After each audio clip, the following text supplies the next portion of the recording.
Hi అండి, welcome back to ఆహాబలి రుచి.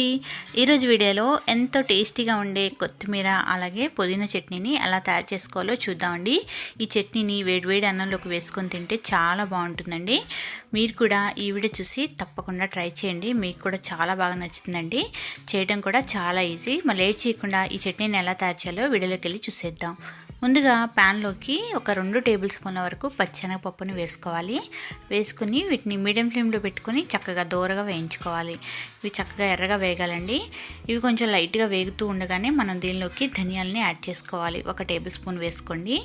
ధనియాలు వేసుకున్నాక వెంటనే దీనిలోకి 1 టేబుల్ స్పూన్ వరకు జీలకర్ర వేసుకొని చక్కగా దినుసులన్నీ కూడా మాడిపోకుండా చక్కగా వేయించుకోవాలి. చక్కగా ఇలా వేగాయండి. చూసారు కదా, పచ్చెనపప్పు అలాగే జీలకర్ర అన్నీ కూడా బాగా వేగాయి. ఇలా వేగితే సరిపోతుందండి. వీటిని ఒక ప్లేట్లోకి తీసేసుకొని పక్కన పెట్టేసుకోవాలి. తర్వాత తిరిగి అదే ప్యాన్లోకి ఒక 2 టేబుల్ స్పూన్ల వరకు ఆయిల్ వేసుకోవాలి.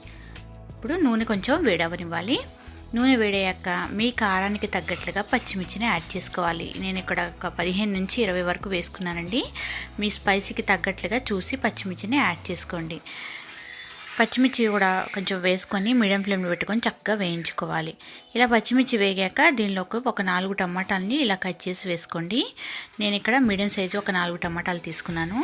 టమాటాలు వేసాక ఇలా బాగా మిక్స్ చేస్తూ మీడియం ఫ్లేమ్లో చక్కగా మూత పెట్టేసుకొని మగ్గించుకోవాలి. టమాటాలు కొంచెం మెత్తబడాలండి. ఇక్కడ చూసారు కదా, టమాటాల నీరంతా వచ్చింది. ఇలా కొంచెం మెత్తబడనివ్వాలి. ఇక టమాటా పూర్తిగా మెత్తబడిపోయింది. ఇప్పుడు మనం దీనిలోకి పుదీనా అలాగే కొత్తిమీర యాడ్ చేసుకోవాలి. నేను ఇక్కడ ఫ్రెష్గా కట్ చేసుకున్న పుదీనాను ఒక 2 కట్టల వరకు తీసుకున్నానండి. పుదీనా వేసుకున్నాక దీనిలోకి మనం కొత్తిమీరని కూడా యాడ్ చేసుకోవాలి. ఇలా కట్ చేసి వేసుకున్నాను నేను కొత్తిమీరని. ఇవి కూడా ఒక 2 మీడియం సైజ్ కట్టలు తీసుకున్నానండి. కొత్తిమీర కూడా వేసేసుకొని మీడియం ఫ్లేమ్లో చక్కగా మగ్గించుకోవాలి. ఇది త్వరగానే మగ్గిపోతుందండి. ఒక 5 నిమిషాల పాటు మీడియం ఫ్లేమ్లో చక్కగా కలుపుతూ మగ్గించుకోవాలి. ఇలా చక్కగా మిక్స్ చేసుకున్నాక మూత పెట్టేసుకొని ఒక 2-3 నిమిషాల పాటు మూత పెట్టి మగ్గించుకోవాలి. ఇలా మధ్య మధ్యలో మూత తీసి మిక్స్ చేస్తూ మగ్గించుకోవాలి. చూసారు కదా, ఇక్కడ ఆకంతా కూడా పూర్తిగా మెత్తబడిపోయింది. ఇలా మెత్తబడ్డాక ఫైనల్గా కొద్దిగా చింతపండు వేసుకొని ఒకసారి బాగా అంతా కలుపుకోవాలి. కలుపుకున్నాక కొంచెం సేపు స్టవ్ ఆఫ్ చేసేసుకొని దీన్ని పూర్తిగా చల్లారబెట్టుకోవాలి. పూర్తిగా చల్లారిన తర్వాత ఫస్ట్ దీనిలోకి ఒక మిక్సర్ జార్ తీసుకొని మనం వేయించుకున్న దినుసులు అలాగే వెల్లుల్లి రెబ్బలు ఒక 5-6 తీసుకొని కొద్దిగా కల్లుప్పు వేసుకొని గ్రైండ్ చేసుకోవాలి. చూసారు కదా, ఇక్కడ కోర్స్గా ఇలా గ్రైండ్ చేసేసుకోవాలి.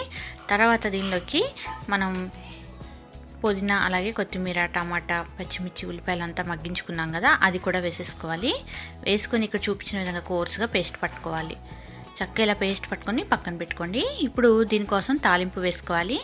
ప్యాన్ మీద ఒక 2 టేబుల్ స్పూన్ల వరకు ఆయిల్ వేసుకోవాలి.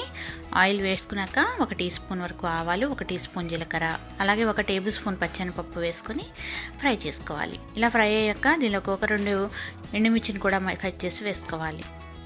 ఎండుమిర్చి కూడా ఫ్రై అయ్యాక దీనిలోకి కొద్దిగా ఇంగువ నేను యాడ్ చేశానండి. అలాగే ఒక 1/4 టీ స్పూన్ పసుపు అలాగే కరివేపాకు కూడా వేసుకున్నాను. ఆ వీడియో క్లిప్ అనేది మిస్ అయిపోయింది. అవన్నీ వేసుకున్నాక ఫైనల్గా చట్నీని కూడా వేసుకుని 1 నిమిషం పాటు ఇలా ఫ్రై చేసుకోవాలి. చట్నీ వేడయ్యాక వెంటనే స్టవ్ ఆఫ్ చేసేసుకొని సర్వ్ చేసేసుకోవడమే. వేడి అన్నంలోకి నెయ్యి వేసుకుని తింటే చట్నీ చాలా బాగుంటుంది. తప్పకుండా మీరు కూడా ట్రై చేయండి. మీకు కనుక ఈ రెసిపీ నచ్చినట్లయితే లైక్ చేయండి, షేర్ చేయండి, కామెంట్ చేయండి. మరిన్ని వెరైటీ రెసిపీస్ కోసం మన ఛానల్ని సబ్స్క్రైబ్ చేసుకోండి. Thank you for watching.